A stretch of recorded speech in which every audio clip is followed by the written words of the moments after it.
La espada de Damocles. Conduce Pablo Veloso.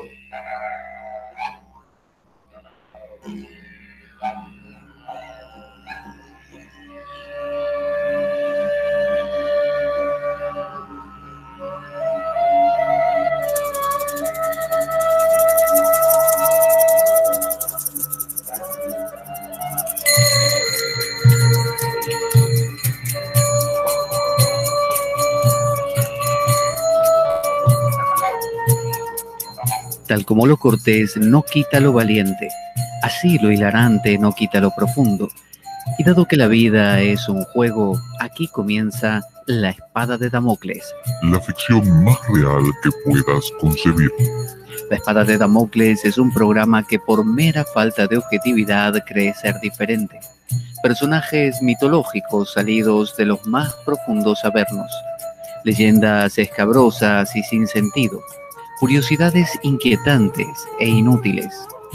Historias antiguas malversadas por nuestra incapacidad de entendimiento.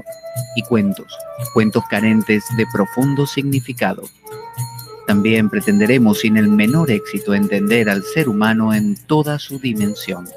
En suma, si quieres desperdiciar tu vida, aquí comienza La Espada de Damocles, la ficción más real que puedas concebir. La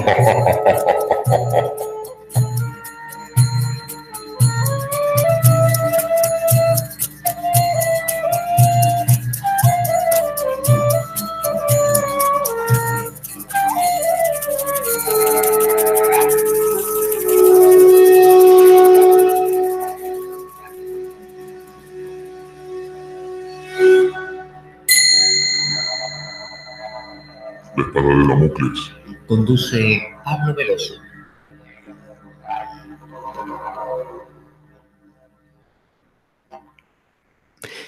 Buenas para todos. Esto es La Espada de Damocles. Yo soy Pablo Veloso y hoy vamos a tener una entrevista muy especial con alguien también muy especial que nos va a hablar de temas relacionados con el tarot. Se trata de nada menos que Yoko. Yoko que bueno, ya nos contará un poco acerca de los nombres especiales que ella tiene.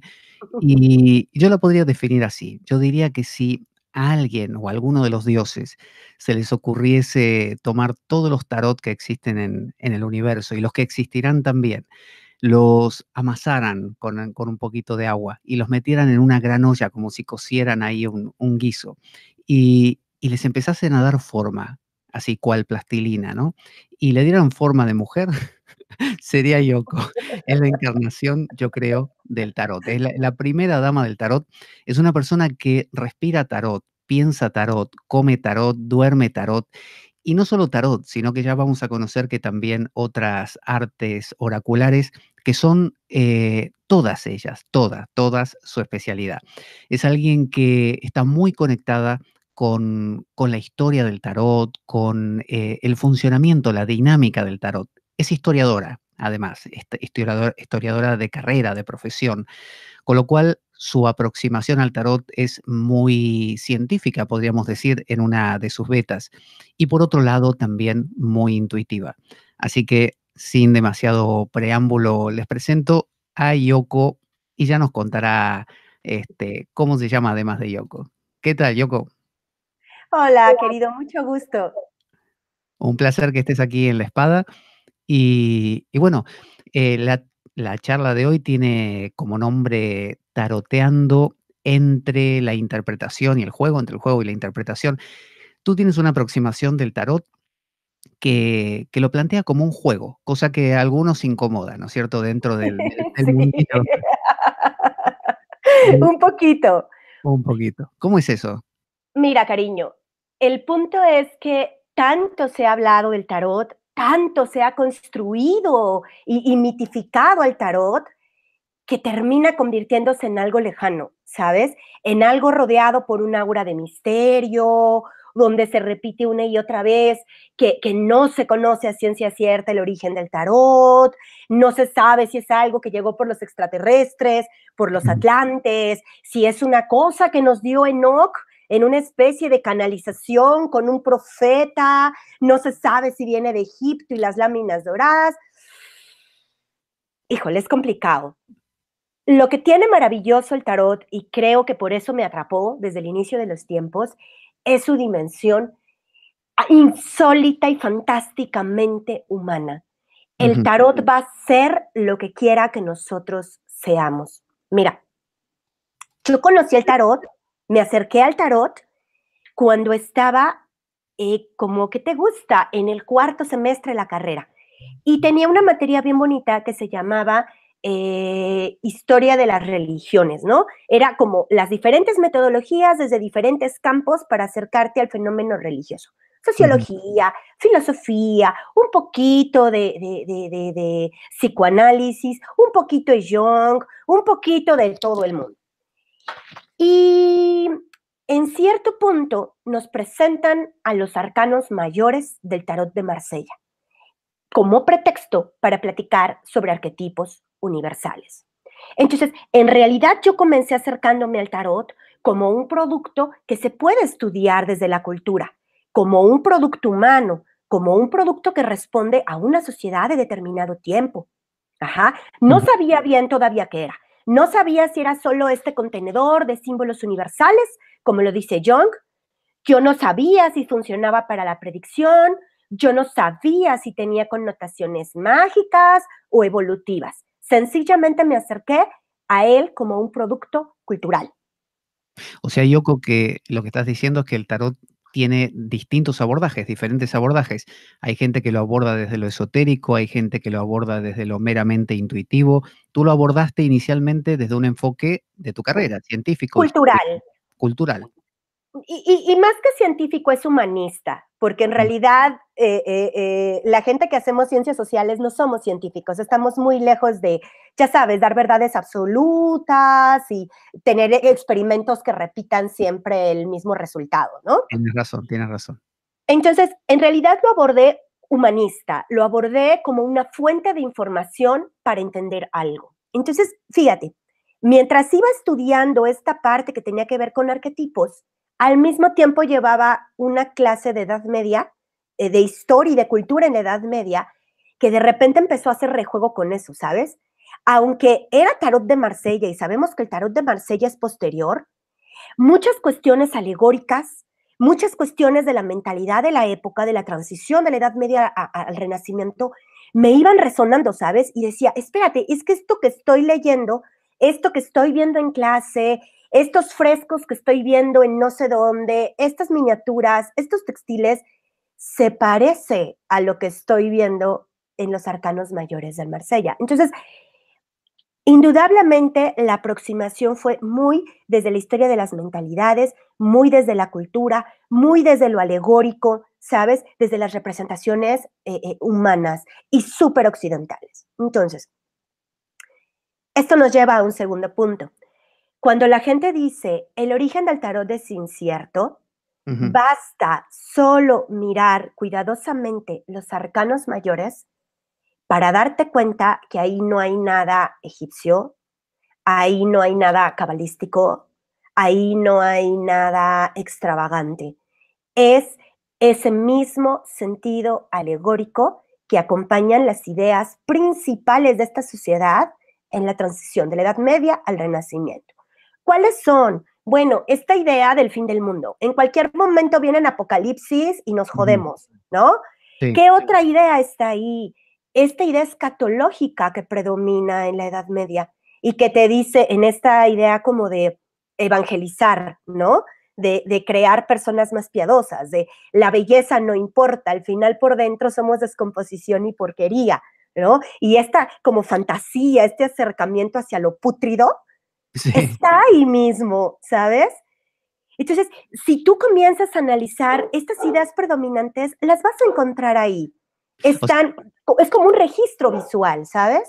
tú, Yoko, dices que, según entiendo, que el tarot entonces funcionaría como una especie de termómetro o una especie de reflejo donde tú puedes empezar a ver la trayectoria de una cultura, cómo pensaba una cultura determinada, un periodo del tiempo de la humanidad, eh, y podemos a través de ese estudio casi conectarnos con nuestras raíces, las raíces de la cultura occidental.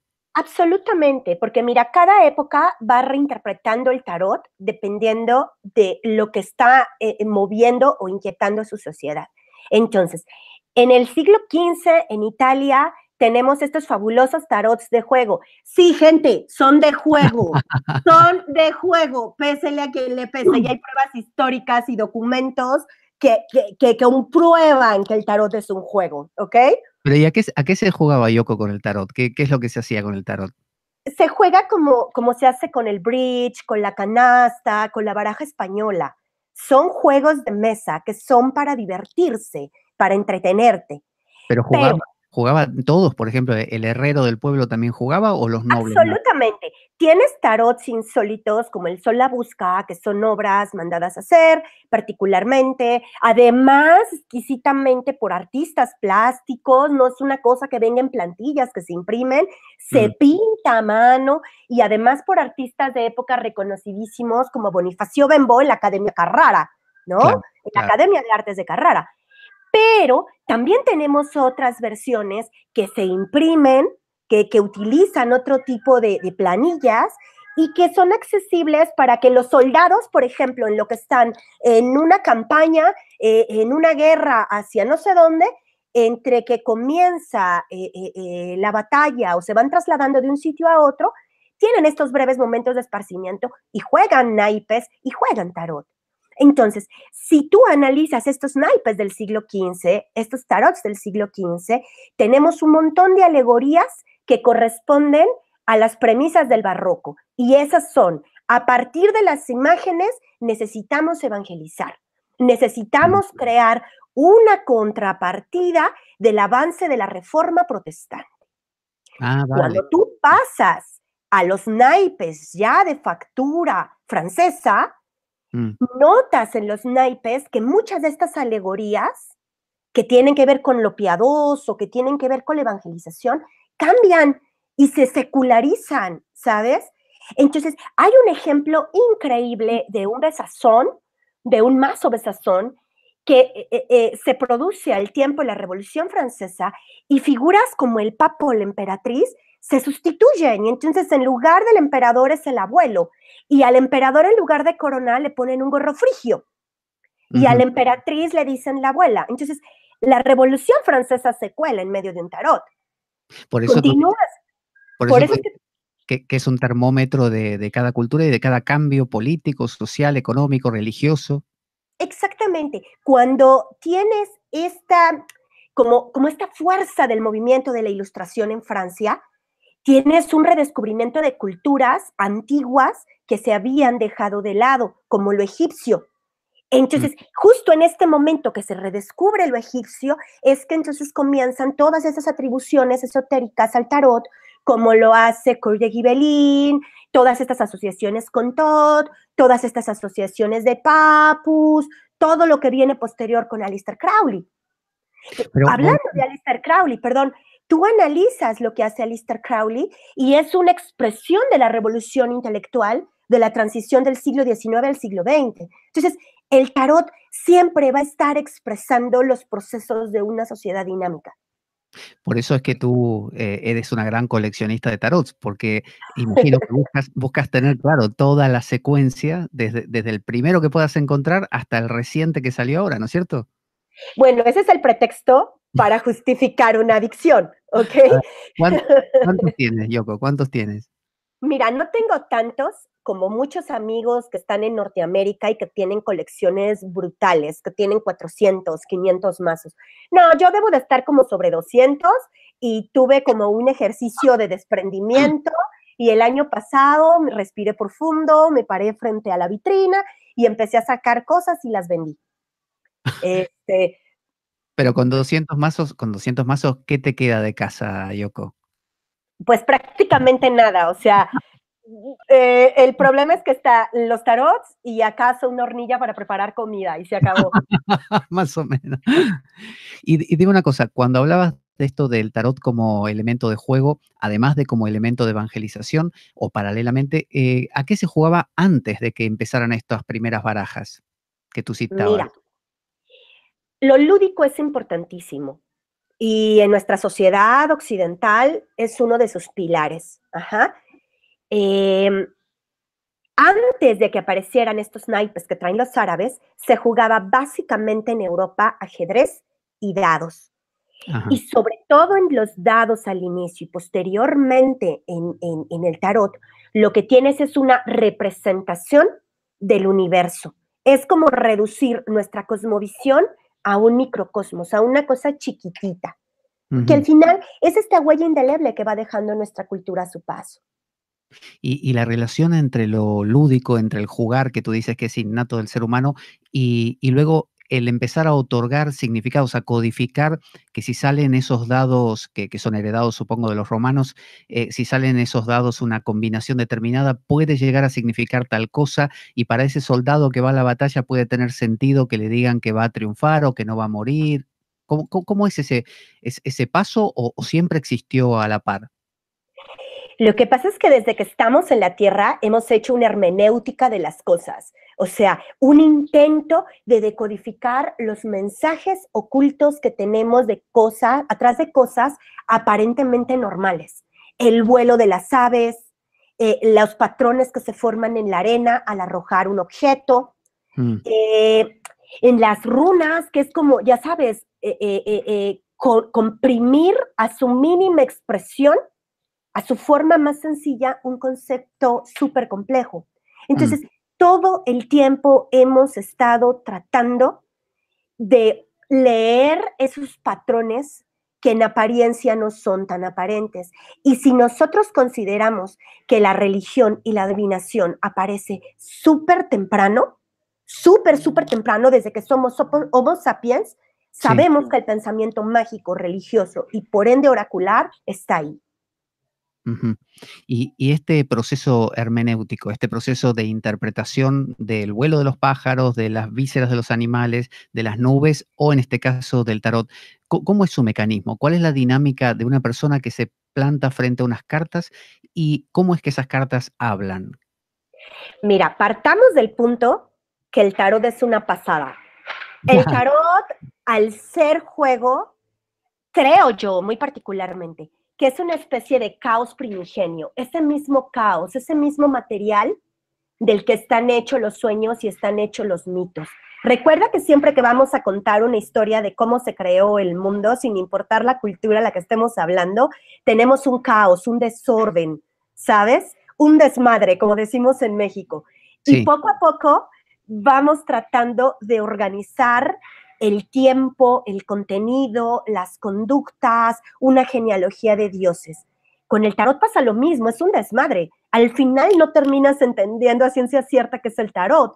Comienza como un juego, pero bien lo decía Enrique Enríquez el día que lo entrevistaste. Sí. De tanto de repetirle al tarot que es un oráculo, terminó creyéndoselo. Y de tanto repetirle al tarot que puede ser terapéutico, se convirtió en una herramienta terapéutica. Pero también de tanto repetirle al tarot que es posible hacer un análisis de la mentalidad, de la cultura y de la historia, se convirtió también en un objeto histórico. Entonces, el tarot, al ser insólitamente humano, es multifacético. Ninguno de nosotros somos planos. Somos un componente de muchas partes. Con el tarot es lo mismo. El tarot es lo que tú quieres que sea, porque es tan simpático, es tan juguetón, es tan desmadroso, que se adapta prácticamente para lo que lo requieras, y lo sorprendente es que funciona.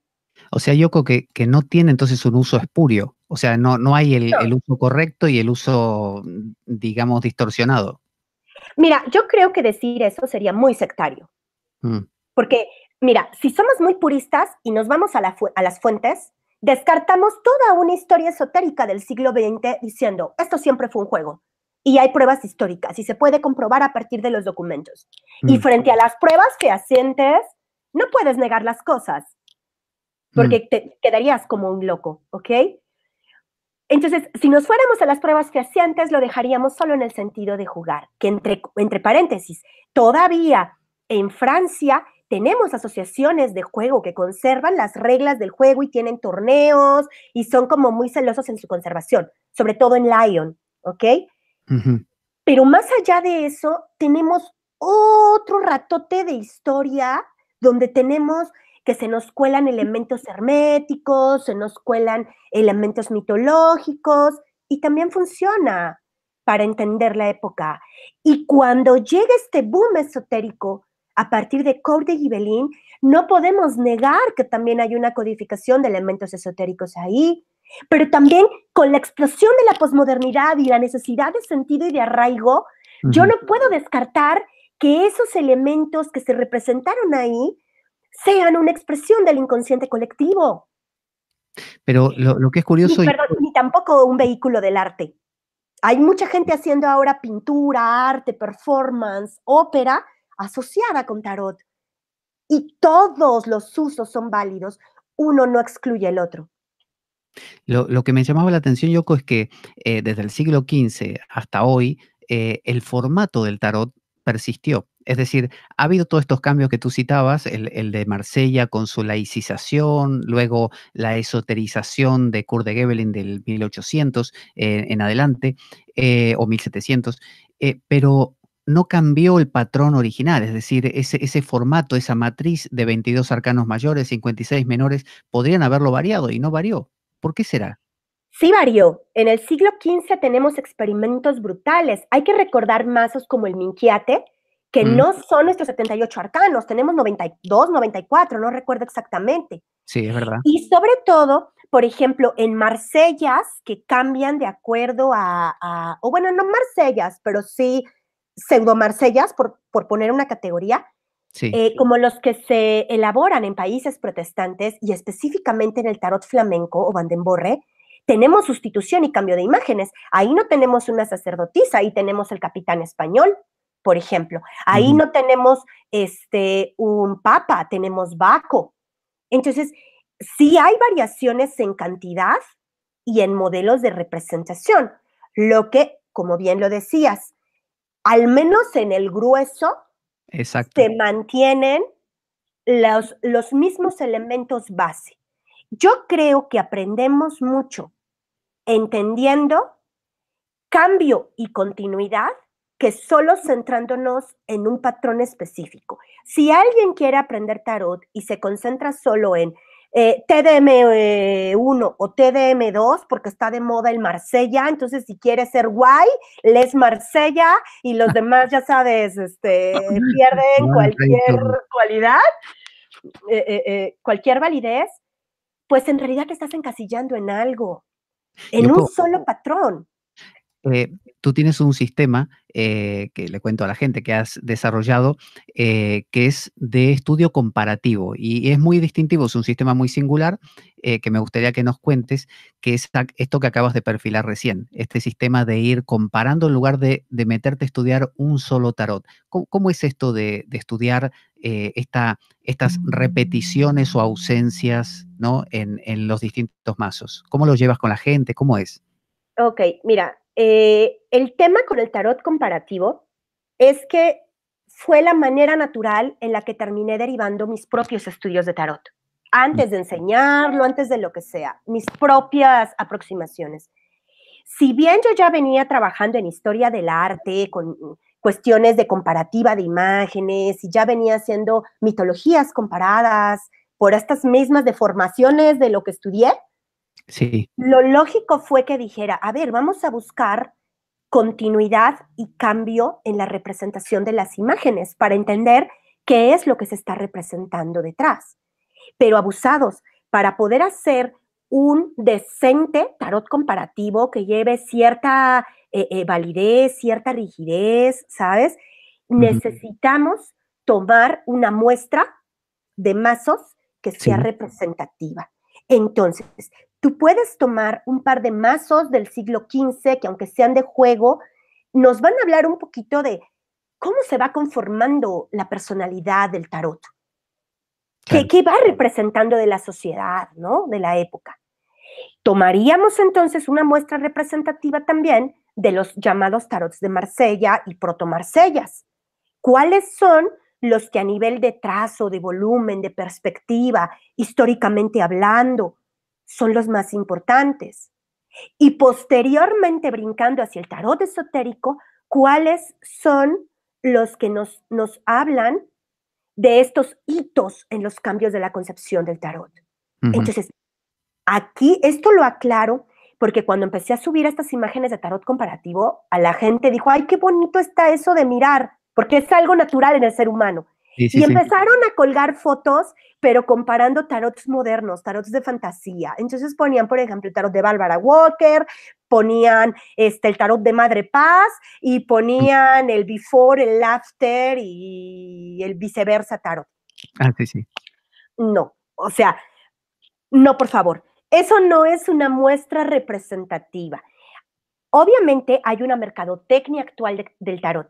Y eso está bonito a los que nos gusta coleccionar, porque a quién no le gusta tener una baraja bonita. O sea, hay una baraja de los Simpson y por supuesto que quiero mi baraja de los Simpson. Y no tiene validez histórica, no tiene validez para entenderlo desde una comparativa del tarot. Me gusta porque es bonito, me gusta porque tiene que ver con gustos personales. Es como la gente fanática de Game of Thrones y que entonces quieren su tarot de Game of Thrones. Está buenísimo, pero no me sirve para hacer tarot comparativo. Pero algo nos reflejará también de nuestra época, o sea, agregar ese último coletazo que es nuestra época actual y nuestros referentes en cuanto a tarot, ¿nos dice algo de nosotros también? Sí, pero creo que yo me quedaría clavada, o sea, el último tarot que yo incluyo es el Crowley, porque piensa que para hacer historia necesitas un evento que te permita cierto distanciamiento a nivel temporal. Si está demasiado cerca ya no es historia, ya es sociología. Entonces, si tú quieres entender el tarot desde su perspectiva histórica, necesitamos buscar tarots muestra para analizar lo que hay. No lo que queremos encontrar, sino lo que el tarot por sí mismo revela. Ahora, ¿qué sucede con estos tarots más modernos? Por un lado, son una expresión de la cultura pop. Imagínate, me encanta RuPaul, carrera de drag queens, y hay 3 tarots solamente sobre carrera de drag queens. Hay una muchacha en Chile que es artista gráfica, ella es fotógrafa y tal, y acaba de poner sobre la mesa el tema de las transexuales desde una perspectiva fotográfica, artística y tarótica. Imagínate cuánto nos habla de la sociedad, de nuestra sociedad, analizar, por ejemplo, estos tarot de drag queens con este tarot trans de esta chica que te estoy hablando. Sí, o por ejemplo en los oráculos Lenormand, cuando ahora ya están viniendo, en lugar de la dama y el caballero, ya viene doble esas figuras para que quien sean homosexuales, lesbianas o homosexuales masculinos puedan aprovechar esas combinaciones. Absolutamente, porque date cuenta, todas estas barajas de juego van mutando igual que la sociedad que las produce y las consume. Pero mira, regresando a los ejemplos de las fotos que empecé a ver colgadas en redes después de que empecé a publicar estas cositas que iba haciendo con mis alumnos en mis tallercitos, ¿no?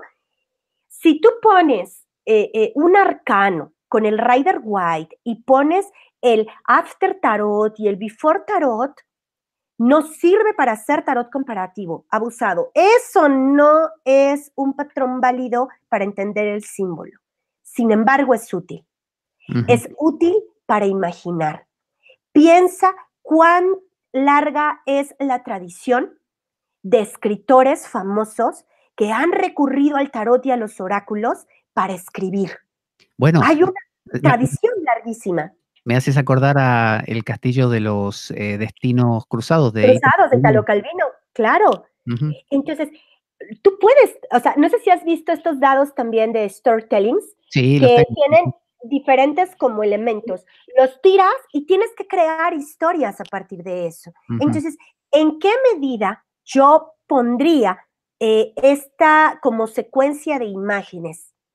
En medida en que necesito ayudar a mis alumnos a soltarse en la interpretación, a crear historias, a crear un relato. En esa medida me puede funcionar, pero ojo, eso no es tarot comparativo. Tarot comparativo no se mezcla con coaching. Tarot comparativo no se mezcla con lo psicológico. Tarot comparativo no es solamente poner Rider y Marsella para, ya sabes, abrir un curso y que se llene de la mayor gente posible porque puedo llevar a los dos tipos como de público a la Claro, par. los dos mercados. No, eso no es tarot comparativo, Ryder Marsella. Un tarot comparativo implicaría ir un poquito más atrás, porque ¿cómo vas a entender de dónde aparece cierta figura en el Rider y en qué momento y por qué razones esa misma figura va a mutar ya con toda la tradición esotérica en el siglo XX en el Rider o en el Crowley? ¿Tú consideras que con este trabajo sobre el estudio comparativo del método que tú propones, digamos, el que va aprendiendo, el alumno, está más preparado luego para hacer una interpretación, dado que tiene un contexto mayor, que se conecta con el símbolo a lo largo de la historia? ¿Cuál es la razón que tú ves para aplicar este método y luego decirle, mira, ahora vas a interpretar mejor? Mira, definitivamente tengo que escribir un ensayo sobre esto, porque en realidad solo ha sido charlas que he tenido con personas como tú o cosas que he ido platicando con mis alumnos entre mezcales y tarot y cosas por el estilo. Necesito sentarme a delinearlo bien. Ya es algo que me voy a proponer hacer pronto. Bueno, Pero hace poquito estuviste por aquí, en España, en Barcelona, en el congreso de la Escuela de Mariló Casals, y ahí propusiste tu método comparativo. no, ahí llevé otra cosa súper divertida. Como me gusta ser bien contrarias y llevar como ir siempre contracorriente, es un poco rebelde, lo que presenté fue un oráculo mío, ¿ok? De Charm Casting, el juego de los susurros. Muy lindo y bonito. Ah, muy Juego para bien. el niño, para la niña. El juego de los susurros. ¿Esto qué es? En ¿Qué? realidad es una condensación de un universo oracular amplio, no solo de la cartomancia clásica europea, incluyendo el tarot ahí, sino de cosas más antiguas como las tabas, la cleromancia y otros sistemas de interpretación donde los lanzamientos de objetos Sí. y su patrón que forman es lo que se interpreta, es lo que llevé a trabajar por allá, ¿ok? Ahí no me metí mucho en estos berenjenales de mi tarot comparativo. Fui un poco a decir, vamos a jugar y en el camino, poquito a poquito, vamos jalando también al tarot a este lugar que siempre ha sido propio para él. Entonces, yo presenté en el Congreso una ponencia sobre mi sistema de adivinación, sobre mi oráculo, que no tiene nada que ver con el charm casting que están haciendo los gringos hace 5 o 6 años. Esto es algo que ya se nutre de otro tipo de tradiciones ancestrales, pero con la idea de empezar a tocar el tarot, para que la gente se vuelva a dar un poco el permiso de jugar, porque se ha sacralizado tanto el tarot que no se lo permiten. Entonces es ir incluyendo un poquito el tarot ahí, ¿sabes? O sea que el charm casting sería como un paso previo, sería como un animarse a jugar un poquito. Es como un pretexto para soltarte. Pero si ya de plano eres tan descarado que sí te atreves a tomar una baraja de juego de tarot y decir, al carajo voy a desacralizar esto ni es Tora, ni Rota, ni el árbol de la vida, ni las Sephiroths, y te atreves a jugar, ya, al carajo, agarra un mazo y no pasa nada.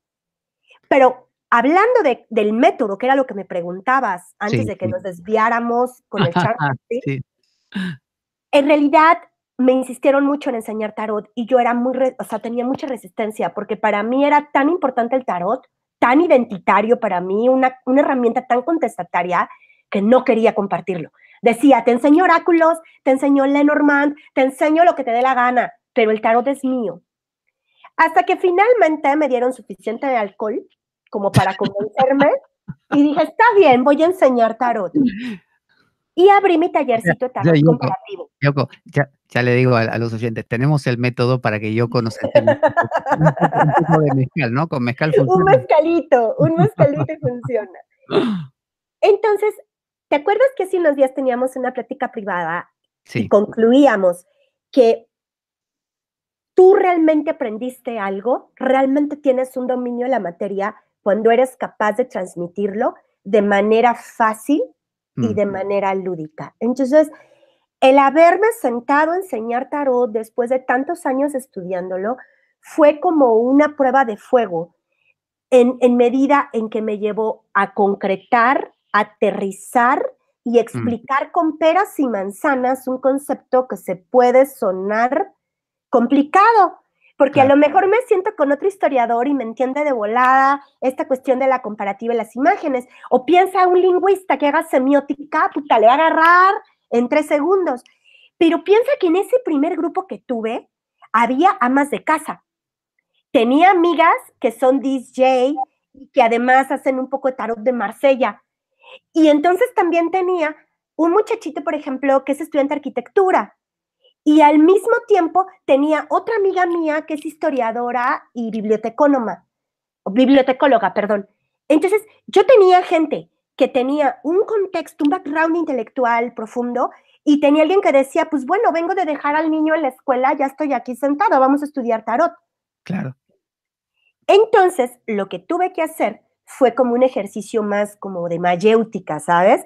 De sentarme en una mesa, de decirle a la gente, relájate, esto no es tan complicado como parece, pídete un cafecito, pídete un mezcalito y vamos a solamente a mirar. ¿Te acuerdas estos juegos que aparecían en los periódicos dominicales que te decían, señala las similitudes y las diferencias? Uh-huh. Eso lo hicimos. Lo que ellos no sabían, que detrás había un trabajo un poquito más profundo para seleccionar qué mazos les estaba poniendo enfrente para observar. Claro. Entonces, a partir de que yo los fui cuestionando, a ver qué miras, a ver qué se repite, a ver qué colores predominan, qué opinas sobre el volumen, qué opinas sobre la distribución de los elementos, cómo está la perspectiva, es que les iba sacando poquito a poquito sus propias conclusiones. Entonces, hoy en día tengo muchachos que decantaron por Rider y hacen puro Rider, pero tengo gente que se quedó clavada en el Marsella y hoy le ha dado un nivel de profundidad mayor a sus lecturas a partir de sensibilizarte en lo expresado en la imagen. A mí me parece que esto que cuentas de este proceso de ir comparando para poder conectarte con el símbolo, yo creo que también eso es algo que le pasa a todo tarotista que va coleccionando barajas a lo largo del tiempo. Pero claro, es algo que le pasa en un lapso de 30 años. Tú se lo estás dando todo concentrado y pensado, ¿no? Con un sistema detrás, una metodología, en poco tiempo. O sea que tú estás dando casi el producto terminado a alguien que recién empieza, algo que no es para nada para desestimar. Lo que pasa es que es lo que platicábamos, cuánto tiempo llevaba trabajando y estudiando tarot. Entonces, la prueba de fuego era que toda esa carga que a veces es muy nerdosa, muy clavada, ¿sabes? Un poco abstracta, lo tradujeras a algo que una ama de casa pudiera entender. Obvio, no es sencillo, tenían que estudiar mucho, tenían tarea en casa, el mamotreto de anotaciones después del taller quedó algo así, y tuve un niño que terminó en terapia después de una clase. No y es real, es real. Imagínate que, como anécdota, el día que estábamos analizando el arcano 15, que es el diablo, sí, nuestro muy buen amigo, pues me senté a platicar, pues un poco sobre la sombra, que tú eres experto platicando en esas cosas, un poco de la representación del diablo, de cómo aparece en la historia y la cultura, cómo es un producto, el diablo es un producto cultural de la Edad Media, es parte de un sistema de coerción para obligar a que la gente obedezca, porque obedece más desde el miedo que desde el convencimiento. Entonces, tenemos una cosa a nivel gráfico de demonología en la Edad Media y luego en el Renacimiento y tal. Y hay también una historia de la cultura a partir de esa imagen, hasta que finalmente en el siglo XIX se convierte en el antihéroe, ¿no? En el símbolo de la libertad, de las necesidades personales, de la autoexpresión. Hay una cosa brutal en el diablo. Entonces ese día habíamos destapado una botella de tinto que se convirtieron en 2 y se convirtieron en 3. Y entonces ya viste que casi ni me apasiona hablar de tarot y si no me ponen el freno, yo me sigo. Sí. Terminamos analizando el tema del símbolo. ¿Qué te gusta? Como 3 horas nos metimos hablando solo del diablo, 3, 4 horas. Al final la gente salió un poco así mareada, ¿no? Pero lo loco fue que mientras íbamos platicando, de repente sí tenían reacciones muy viscerales. Yo los veía y sentí que estaba tocando de repente cosas que que provocaban. Y finalmente, cuando nos despedimos, uno de mis alumnos dijo en la madre, esto era una clase, pero fue un espejo para mí. Dice, yo no me había dado cuenta hasta qué punto mi sombra, esos mecanismos que son ahí en automático, me llevan a actuar de ciertas cosas. Entonces, el muchacho llega a terapia al día siguiente y cuando le dicen, porque era además un grupo, ¿no? De terapia, Sí. ¿qué tema vienes a trabajar? Dice, hoy vengo a trabajar mi sombra. Mi sombra me la destaparon ayer, se sentó a tomar unos tragos conmigo y yo necesito hacer las paces para sentarme con mi sombra y por algún lugar tengo que empezar. Entonces, ya después nos contó en clase las reacciones de todo el grupo que estaba en terapia. Enseguida fue como de y lo empezaron incluso a atacar. La misma gente que estaba en la terapia lo empezó a atacar porque era tan provocador el tema que llegó y le zorrajó en la cara que, wow, ¿me entiendes? O sea, Yoko, lo que tú propones, si no entiendo mal, es que el proceso del análisis comparativo te va sensibilizando a lo que cada uno de estos arquetipos va mostrando y va produciendo, obviamente, un aumento a veces de la dificultad de trato con los demás porque vas encontrando asperezas dentro de ti, con los demás, y eso hace que cuando te enfrentes a unas cartas sobre la mesa, también tengas la sensibilidad para interpretar esas cartas. Desde ahí pasamos a la hermenéutica, a la interpretación de un cartón pintado sobre la mesa. Exactamente.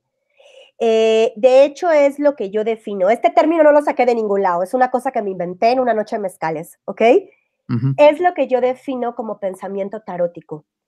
Uno de mis objetivos durante el taller es el desarrollo del pensamiento tarótico de mi alumno, que no es otra cosa más que el entrenar su capacidad de hermenéutica para crear historias, discursos, a partir de las combinaciones de estos cartones pintados que tenemos enfrente. ¿Y para qué hacemos eso, Yoko? Pues mira, yo creo que sería muy bueno que se los preguntaras, ya sabes, a los primeros Homo sapiens que estaban haciendo hermenéutica de las cosas, en cualquier cueva por ahí, donde comenzaron con un primer entierro, donde colocaron a alguien en posición fetal, pusieron pinturita roja y 4 conchitas al lado. ¿Para qué lo haces si al final te vas a descomponer porque te moriste? Porque el ser humano tiene intrínseco esta necesidad de integrar y categorizar. ¿Por qué se está haciendo filosofía desde siempre, mi cielo? Porque dicen, tenemos una realidad súper amplia y esta realidad me puede desbordar. Empecemos a categorizar para organizar un poco el mundo. La mitología es un poco eso. No entiendo todos los fenómenos del mundo. Comencemos a interpretar, hagamos una hermenéutica de los fenómenos naturales y categoricémoslo y antropofomicémoslo, o eso, hagámoslo y así entendemos cómo funciona el mundo. Pero es algo intrínseco en nosotros. Cuando hablas de un pensamiento tarótico y que intentas proponer y gestar en tus alumnos ese pensamiento, ¿tú crees que es un pensamiento que hoy en día no abunda? Es decir, esta capacidad de catalogar, cartografiar, interpretar, clasificar, organizar la realidad, ¿consideras que digamos, tenemos escasez de eso? Absolutamente, porque la posmodernidad lleva a eso. La globalización tiene cosas buenísimas, como el hecho de que estemos sentados aquí platicando de tarot en 2 lugares diferentes del mundo y compartiendo criterios. Pero también lleva a una cosa terrorífica, que es un poco ir desdibujando una identidad. Y también con el uso masivo de redes sociales y de todo esto, hay una pérdida del símbolo. Y, por ejemplo, para gente como Jean Shinoda Bolén, que ha trabajado como estas cuestiones arquetípicas desde las dioses y tal, dice, necesitamos rescatar los símbolos y vivir en símbolos, porque entre mayor sea nuestra pobreza del símbolo, menor capacidad vamos a tener de interpretar tanto nuestras motivaciones como nuestras acciones, como nuestros pensamientos, como las razones del por qué hacemos las cosas. Hay un empobrecimiento en esta pérdida de la identidad.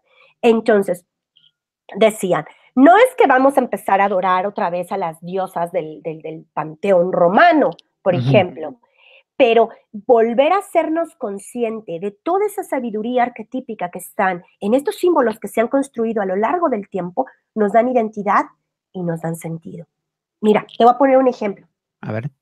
Cuando jugaba a ser historiadora seria, que no andaba en estas cosas taróticas, que era como súper profesional y ya sabes, seria, de institución y tal. Porque dabas clase como profesora también. Ay, sí, claro, hice un poquito de investigación también, pero luego dinamité eso y salí corriendo porque esto del tarot es más divertido. Pero entonces estaba estudiando un sitio de arte rupestre, que fue del que hice la tesis cuando estaba estudiando la carrera. Y fue nada más aleatorio, porque dije, necesito un proyecto que no me aburra y que no me tenga encerrada en una biblioteca, necesito aire libre. Entonces dije, están trabajando arte rupestre, pues me meto en ese equipo de estudio. Y me fui a brincar por los cerros.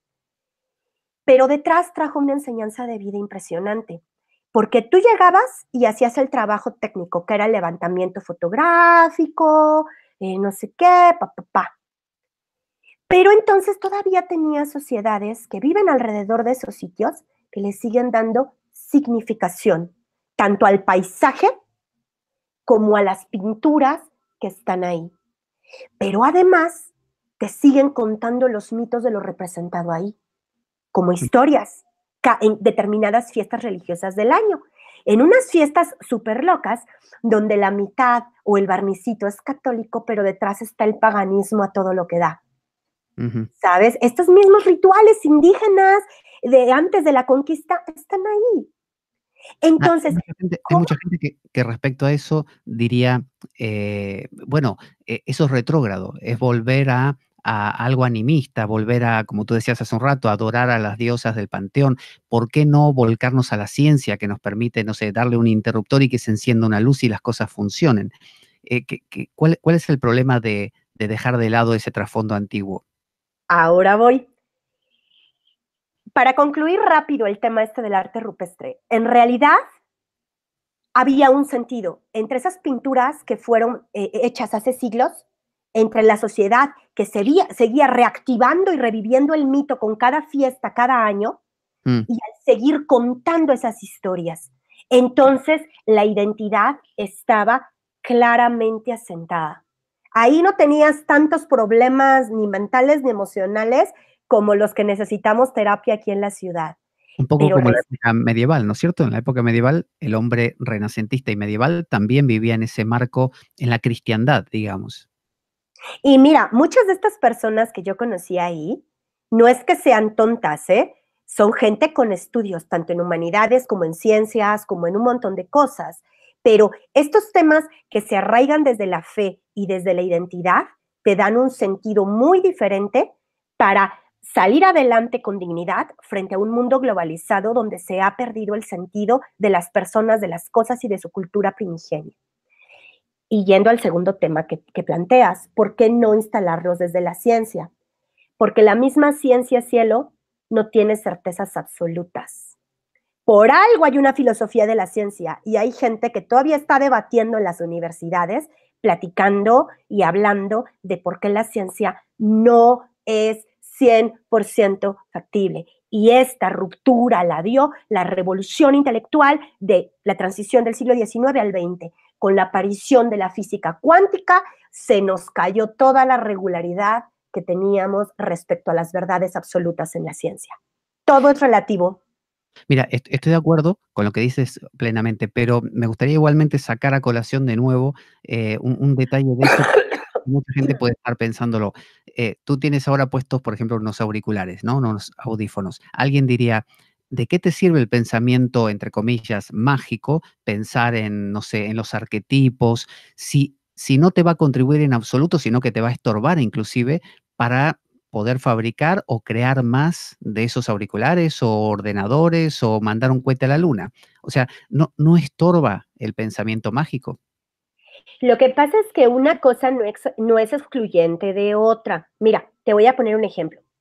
En estas búsquedas de oráculos y cosas raras, pues, también terminé caminando en Cuba, pero ni siquiera en las ciudades, en el campo cubano. Sí. Y ahí me encontré, ¿sabes?, con una persona que, no sé, aparte de médico, tenía especialidad en ginecología, pero además de especialidad en ginecología, tenía otra segunda especialidad en, no sé, en prematuros.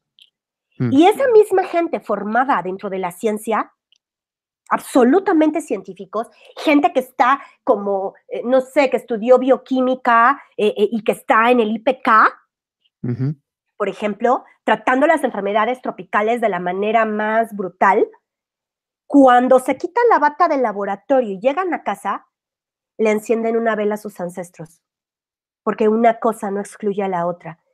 Yo creo que únicamente es importante entender en dónde la dinámica de cada uno de ellos se vuelve vital y fundamental. Evidentemente, si estoy enferma, no voy a salir bailando a la luna y voy a invocar a la diosa Artemisa y no.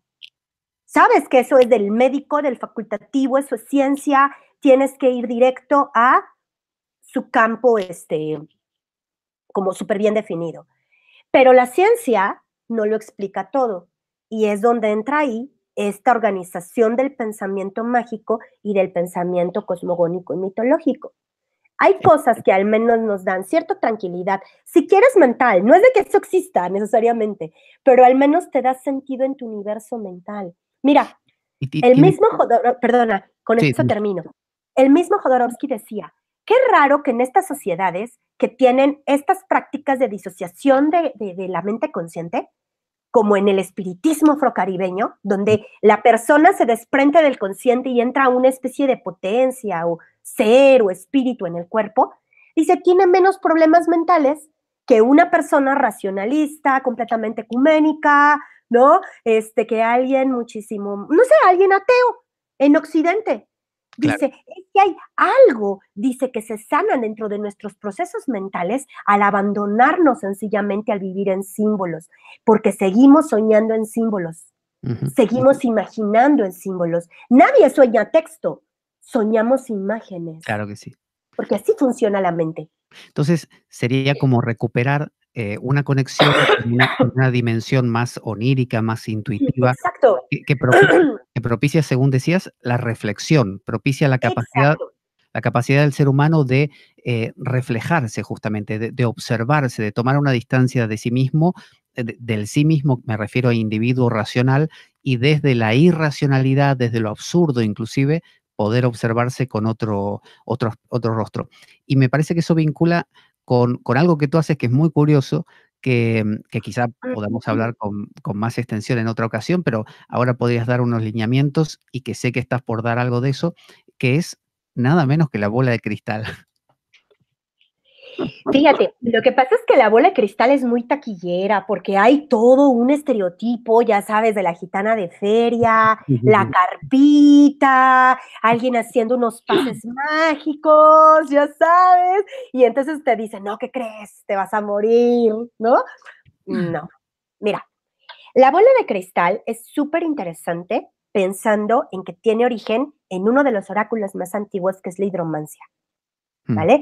La hidromancia la tenemos en Egipto, la tenemos en la Grecia clásica. No es comercial, pero si por ahí quieren pasar a darle la vuelta en Facebook a mi paginita de charlas sobre tarot, subí apenas unas imágenes muy lindas de una fuente que se utilizaba, de un pozo, perdón, para la hidromancia en la Grecia clásica. Dicen que Nostradamus utilizaba la hidromancia para sus... ¿no? Exactamente. En todas estas sociedades paganas también, celtíberas y tal, se utilizaba la hidromancia. Entonces, estuvo ahí presente la lectura del agua, la lectura del caldero. Ha sido una constante. En cierto momento comenzaron a hacerse las bolas ya de otro tipo de materiales como el cuarzo, el cristal o el vidrio. ¿Y para qué nos funciona en la modernidad la bola de cristal? Bueno, es volvernos a conectar con este sentido espiritual, muy de los espiritistas del siglo XIX, ¿se acuerdan? Que ponían su bola de cristal en medio de la mesa o su ouija, se agarraban de las manos y toda la persona que era alguien en sociedad tenía estas tertulias espiritistas, ¿no? Sí, sí. Era como muy chic, muy de moda. Después se perdió. Pero bueno, te conecta un poco con este sentido como espiritual. Por otro lado... Se perdió Yoko también porque hubo mucho fraude con esto de por supuesto. ¿te acuerdas? Por supuesto. Pero bueno, es una cosa como de volver a conectar como con esta corriente espiritual, ese espiritismo kardeciano del siglo XIX. Por otro lado, es un entrenamiento para vaciar la mente, ¿sabes? Pero estando consciente, no como cuando tú das tus clases de yoga y puedes realizar algún tipo de meditación, el vehículo para el vaciamiento de la mente viene con otras herramientas. Aquí es a partir de la contemplación fija de un objeto.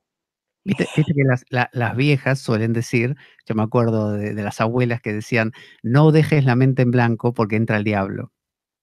Y no es el diablo, solamente es todo este otro mundo onírico, divertido, simbólico, inconsciente, que los artistas, los surrealistas, los dadaístas, toda esta banda divertidísima exploró. Es mismo lo que ellos lo hacen a través de una pintura, de una escultura, de una instalación performática, y nosotros lo vamos a hacer a partir de una bola de cristal.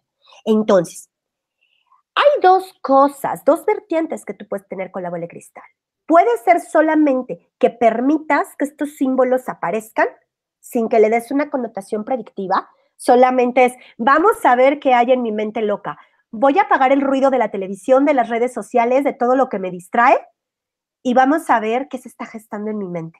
Entonces, es un experimento brutal. Claro. Y muy honesto.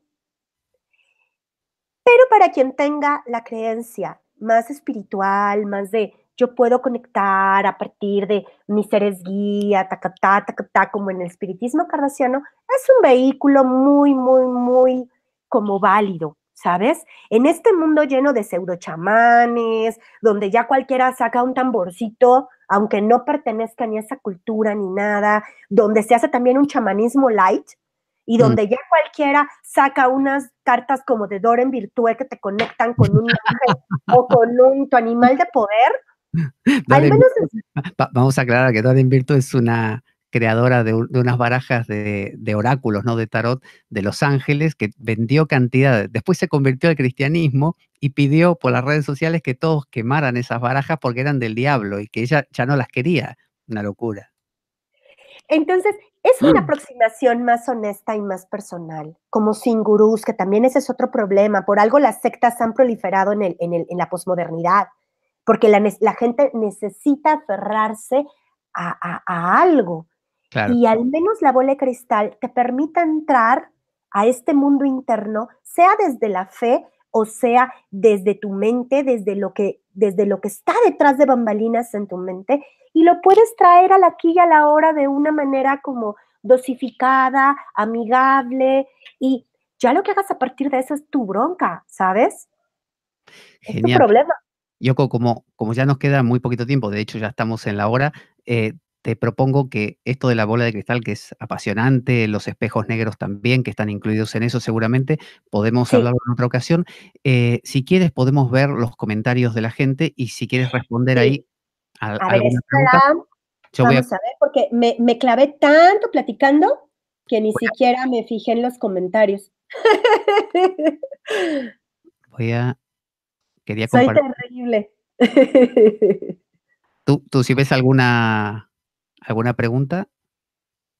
A ver, aquí quedó. Saludos desde Chile nos mandan, un montón de saludos. A ver, dice aquí Guaquero retirado. ¿Para qué sirve el tarot? ¿Solo juego, relación de arquetipos, autoconocimiento? Ah, pues eso ya lo platicamos. Eso ya nos extendimos. Ay, dicen que sí, que tengo una obsesión. Sí, horrible, tengo una obsesión horrible.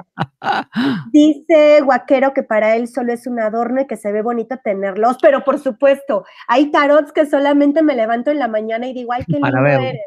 Le doy un beso y sigo tomando café, pero por supuesto. Y sí, dice también Guaquero, oye, cuánta conversación de Guaquero, qué bien me cayó. Dice, ¿me recuerda a Yoko Ono? Sí, de hecho, sabes que a mí me pusieron Yoko Ono en mi primera, ¿cómo se llama? Acta de nacimiento, porque mi papá era súper fan de John Lennon y compañía, y entonces me pusieron Yoko Ono. Entonces, en cuanto yo pude, evidentemente me quité el Ono, ¿no? Ah, ¿te pusieron Ono también? Sí, yo soy Yoko Ono, para que sepas, y me quité el Ono, porque es como ponerle a alguien Brittany Sánchez, o sea, como que no empata la cosa, ¿ves? Claro, claro. A ver, aquí Daniel Orozco, ay, él es paisano mío. Dice, ante los diferentes tipos de tarot, cambia la manera de leer cada uno desde la teoría o depende principalmente de la manera en que cada lector entiende el tarot. No, aquí definitivamente cambia dependiendo del tipo de tarot que hablemos. Aquí no tiene que ver cómo lo entiendas tú. Mira, alguna vez me incluyeron en un grupo de tarot que quería estudiar el Minquiate y decía este grupo, no vamos a estudiar autores, no vamos a estudiar nada, solamente lo que nuestra intuición nos diga al respecto. Y había una imagen en el Arcano 6, que son los enamorados, donde decían, no, es que aquí el monje está hincado de amor a la mujer y no sé qué, y casi me fui para atrás, porque evidentemente el tipo no estaba enamorado, eso era una alegoría del amor místico. Era la figura de un religioso hincado delante de una de las virtudes enfrente. Entonces, lo que teníamos era una metáfora y una alegoría que pertenece a la época en que fue manufacturado el tarot. Entonces, hay que tener mucho cuidado con estos acercamientos intuitivos, porque no se puede hacer tarot intuitivo con todos los mazos. Es válido que quieras hacer tarot intuitivo, pero no con todos los mazos, por ejemplo. Vale. A ver, aquí dice Gabriel Garbo, podemos darle una interpretación al tarot y a otras cosas como oráculos y objetos. Bueno, ya hablamos de eso, que es esta hermenéutica de la que platicábamos. Dice desde Perú, Guaquero, que si el tarot es un buen negocio, pues yo creo que sí, hay toda una industria formada alrededor, ¿no? Entre editoriales, Sí. entre congresos, cursos, talleres, lectores, o sea, tanto bien hecha el trabajo como hecho con las patas, es una industria gigante que genera millones. Pregúntale a Use Games, ¿no? Sí, sí. Es un negociazazazo, ¿no? Y dice Guaquero, tengo que bien me cayó el Guaquero, él se llevó toda la conversación, la hora completa. Dice, ¿qué rige el tarot? ¿Es simplemente el azar? ¿Es un margen para quien lo usa para interpretar? Pues es aleatorio, ¿sabes? Aquí, en otra ocasión, podemos platicar de la probabilidad, llevándolo más desde la estadística y desde las combinaciones posibles que tenemos con el tarot. Es un ejercicio hermenéutico a partir de una cantidad bastante grande de combinaciones posibles. O sea, Sí, eso nos da para filosofar bastante, ¿eh? porque en realidad hemos tocado la punta del iceberg nada más, porque habíamos propuesto el tema Sí. de la hermenéutica y casi ni lo rozamos. Mira, yo propongo que nos juntemos con Guaquero, tú y yo, y aunque sea virtualmente, nos echamos 3 mezcales y filosofamos acerca de esto. Se nos va la noche entera, ¿eh? Mira, aquí nos saluda Darwin Patricio desde Cuenca, otro saludo de regreso. Dice, aquí hay otro invento de baraja que utilizaron en discos de David Bowie. Por supuesto, ha sido mucha gente en la pintura, en la música, que han trabajado con el tarot. Creo que el Mande. Tarot Way también fue alguien que lo popularizó, no sé si en una película de James Bond o una cosa así, y a partir de ahí tuvo un levantón muy grande. Exacto. Y mira, aquí hay otro elemento bien grande. Tengo un amigo muy querido que estuvo acompañándonos en un conversatorio tarótico que tuvimos para celebrar el Día del Tarot, apenitas en mayo, que se llama Éuscaro. Él se ha clavado mucho también a trabajar con numerología y con simbología. Entonces, si solamente te clavas a hablar del tema de numerología, tienes otras 2 horas de programa, ¿eh?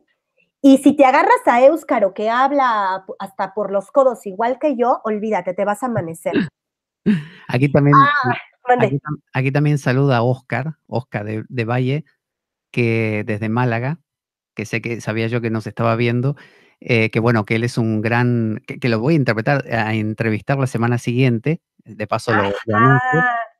Súper amigo. Súper amigo y que ha desarrollado todo un sistema que se llama el encabalgamiento Sí, y ha estudiado cómo las cartas se conectan entre sí de una forma gráfica y exacto. si las superpones, los personajes parecen coincidir perfectamente en continuar un brazo de uno con el palo del otro, el gorro de uno. Genial, genial. Así que a Oscar lo vamos a tener la semana siguiente en el mismo horario, mismo día, charlando sobre este encabalgamiento.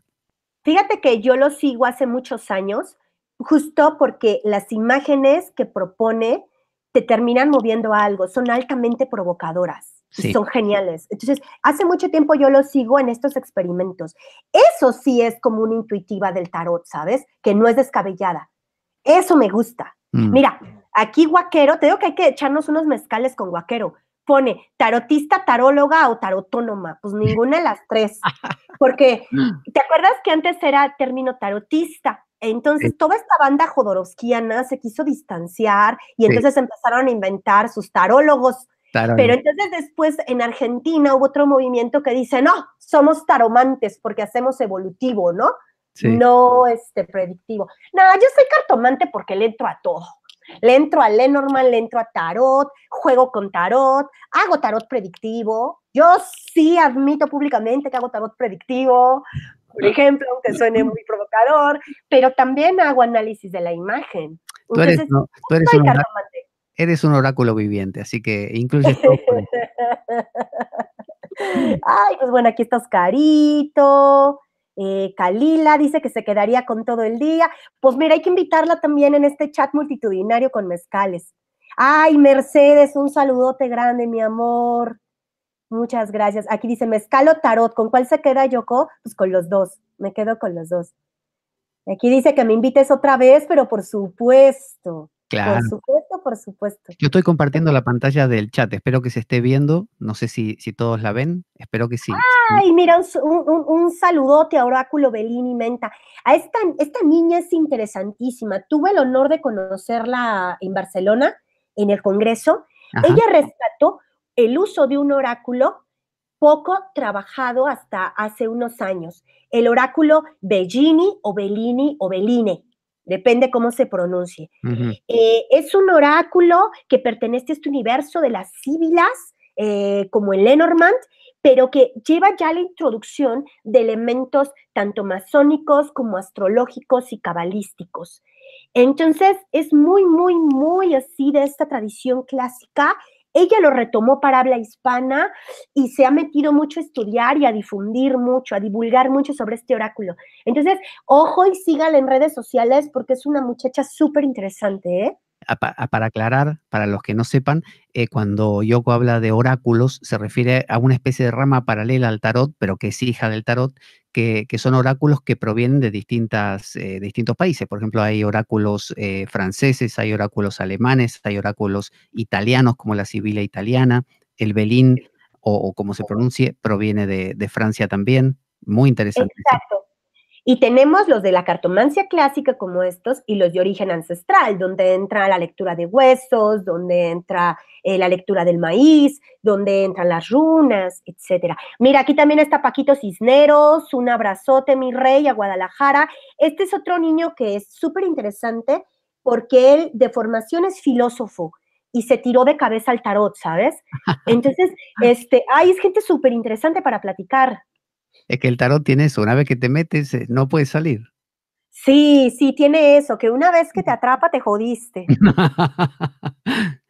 Bueno, volvemos entonces. ¿Tienes algo más para responder de aquí o ya lo No, dejamos? ya más o menos platicamos a todo el mundo. Bien, entonces, bien. mira, lo que tiene el tarot es que puedes cambiar de religión, puedes cambiar de país, puedes cambiar de marido, pero lo que no cambias es esta cosa tarótica. Ya que entraste, te jodiste, es una vorágine. Muy bien. Por una cuestión más que nada de tiempo, que habíamos dicho de hablar 1 hora y ya nos extendimos un poquito. Y si tú estás de acuerdo, podemos quedar ya para organizar otras entrevistas donde nos cuentes un montón de cosas que han quedado ahí en el tintero, porque has abierto como un montón de puntas y todas son interesantes. Pero me gustaría que nos cuentes cómo contactarte, tus redes sociales. Sé que tienes tu canal de YouTube, sé que estás en Instagram, sé que estás en Facebook, y también para tus cursos. ¿Cómo se conecta la gente contigo? Mira, pueden buscarme en Facebook y en Instagram como Yoko Maleficorum, con doble L, como si fueran a escribir maléfica, pero con doble L. Ahí estoy. También, si se les complica un poco esta cosa del Maleficorum, pueden poner en Facebook charlas sobre tarot y te va a aparecer mi paginita. Y Bien. ahí voy soltando, aunque dice charla sobre tarot, en realidad voy soltando cositas sobre tarot, pero también sobre oráculos antiguos, pero también sobre cartomancia. Y ahí tengo más o menos la información respecto a los cursos que voy dando. Por ejemplo, hay mucha gente que no está aquí en México, sin embargo, me ha buscado en el ciberespacio para dar cursos y talleres. El que tengo próximo, que está más cerquita, va a ser el 17 y 19 de julio, online, de bola de cristal. Incluye certificado y como de asistencia y tal, y su manual. Ujú. Y también nos vamos a Morelia, Michoacán, a enseñar charm casting. Déjate, digo bien la fecha. ¿Los cursos duran una sola vez, un solo encuentro, un solo día, o se prolongan por un tiempo? Mira, la cosa es que depende, porque hay cursos que son más amplios, como el de tarot, que nos vamos a meter 6 meses tomando mezcal y viendo tarot. Claro. Pero, por ejemplo, el de bola de cristal es muchísimo más sencillo, igual que el de borra de café, y casi siempre salen en una sola sesión. Incluso el charm casting es muy fácil, ¿sabes? Y en una sesión sales como con toda la estructura. Y casi siempre para eso, vamos a recordar que el charm casting eran esta cajita que mostró. Llena de triquecitos que invita a jugar. ¿Viste? Desbordó completamente delante de la cámara. Hay piececitas, mira, como de bisutería, objetos de la vida cotidiana, como un anillo, dados de póker, y estos maravillosos dados dobles con los que me encanta jugar con las combinaciones binarias. Espera, estaba viendo aquí la fecha que tenemos para el curso de Morelia. A ver, vamos a ver. Aquí está la fecha exacta. Es sábado 27 de julio, de 12 a 6 de la tarde, en Morelia, Michoacán. Organiza Iluminando Sonrisas. Ya está ahí en mis redes sociales el contacto para que se comuniquen y les puedan dar más detalles. Incluye igual constancia, asistencia y oráculo. Este es presencial. Este es presencial, en Morelia, Michoacán. Y si alguien te escribe, por ejemplo, por Facebook y todo eso, tú contestas. Ay, por supuesto. Ya en este mundo globalizado, me la paso en las redes sociales. ¿Y quién no lo hace? Vale, muy bien. Bueno, ha sido un placer charlar contigo. Todo lo que sabes es increíble, por eso digo que eres la encarnación del oráculo del tarot mismo. Y bueno, nos encantaría tenerte de nuevo, como bien decían los oyentes y los televidentes, tenerte otra vez y que nos cuentes de todo lo que sabes, ¿no? De tanto del tarot, tanto de la hermenéutica que dejamos pendiente, profundizar en esto de la bola de cristal, el charm casting que lo vimos ahí por arriba, esas cositas, esos elementos que uno dice, bueno, ¿qué serán? ¿Cómo se usa? ¿Cómo se interpreta eso? ¿Qué conexión tiene con esto que decías del tirar los huesos, ¿no? Leer los huesos. Así que te comprometemos, si te parece. ¡Ay, sí, genial! Sí, aquí la gente, mi familia, amistades las tengo hartas porque solo hablo de esto. Entonces, si me ponen el micrófono, yo contenta, porque ya nadie me hace caso. Bueno, pues muy bien. Esta abuelita, ya sabes, que cuenta historias y repite una y otra vez y tiene harta a todo el mundo. Claro, y cuando tomas mezcal, más todavía. Bueno, muchísimas gracias, Yoko, por haber estado hoy aquí, por haber accedido a esta entrevista. Ya hablaremos en otra ocasión otra vez, seguro próximamente. Y también muchas gracias a toda la gente que participó en el chat y que sigue escribiendo, que todavía veo que escriben. Gracias por hacer preguntas, gracias por participar. Va a quedar el video grabado en el canal de YouTube y pueden a partir de ahí verlo, bueno, indefinidamente. ¿Quieres decir algo más para despedirte, Yoko? No, muchas gracias por el espacio, gracias por todas esas charlas que hemos tenido previas al programa, que solo nos ayudaron un poco a tratar de dibujar sobre qué íbamos a hablar el día de hoy. Y gracias a la gente que nos hace caso y nos sigue la corriente y se presta para que aquí estemos dos locos, uno en España y otro aquí en México, hablando de estos temas. Pues muy bien, vamos a ir a nuestra cortina de despedida. Te agradezco, Yoko, nuevamente. Muchas gracias a toda la gente. Y vamos ahí a poner. Ahí vamos.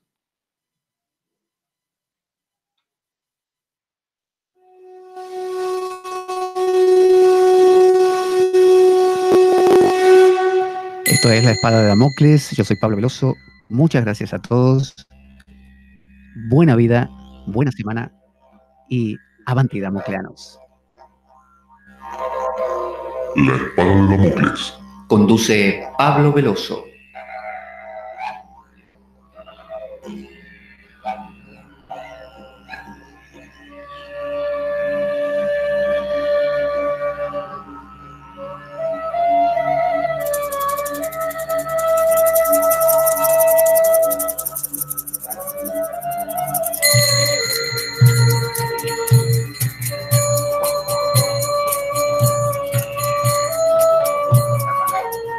Y dado que la vida es un macabro juego concebido por una mente perversa, únete a nosotros en nuestro próximo programa, cuando escuches las siguientes preguntas. La Espada de Damocles, la ficción más real que puedas concebir. Buena vida para todos, buena semana y... ¡Avanti, damocleanos!